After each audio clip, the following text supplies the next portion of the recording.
events of Despicable Me, it would seem Gru has retired his supervillain ways to be a full-time dad and focused on a new business of selling jams and jellies. No, I'm not kidding.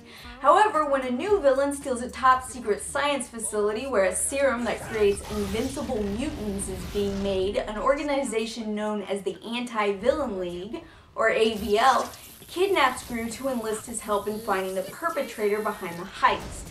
From the premise, this film actually seemed like it might have a bit of promise, because as you know, if you saw one of my very early Real vs. Reals, I liked Despicable Me. It wasn't a great movie, but it was really cute and had a lot of fun ideas.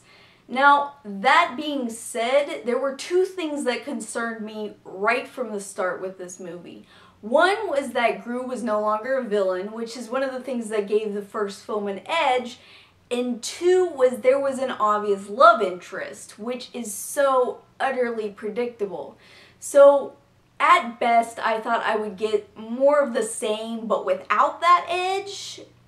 But in my opinion, what I got was, while not horrible, a bit of a mess. No doubt there are people who are really going to love this movie, and that's fine.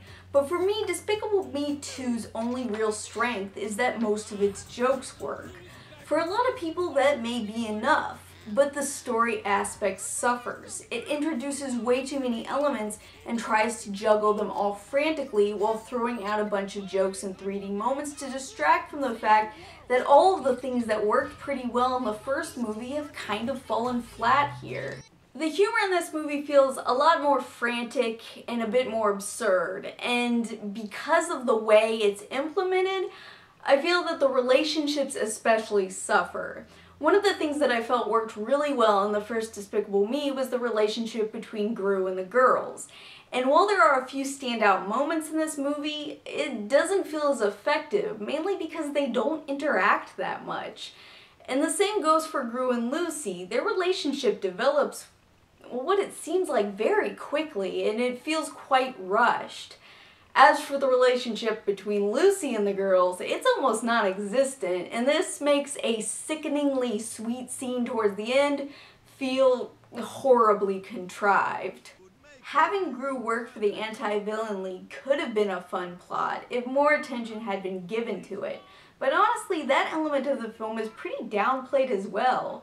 The relationship between Gru and El Macho, the villain, could have been interesting, but that didn't really go anywhere. What's more is there's this sort of developing relationship between Margot and El Macho's son, and I'm not even really sure why it was in the film, because it doesn't really go anywhere.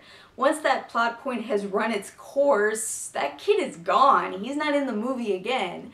And it doesn't really forward the plot or any relationships in the movie. It's just there for jokes, I guess. What we're basically left with is a movie that makes me think of a scenario where a bunch of people in a boardroom wrote down ideas for a Despicable Me sequel, and then someone just said, let's just do them all. No doubt there are people who will have a blast in this movie, but at least for me, it was a bit too frantic and a bit too ready to distract with its abundant plot lines, 3D-centric action, and its tendency to undermine its more touching moments with humor. Ram's bottom. Bottom. Hilarious. Guess who's back?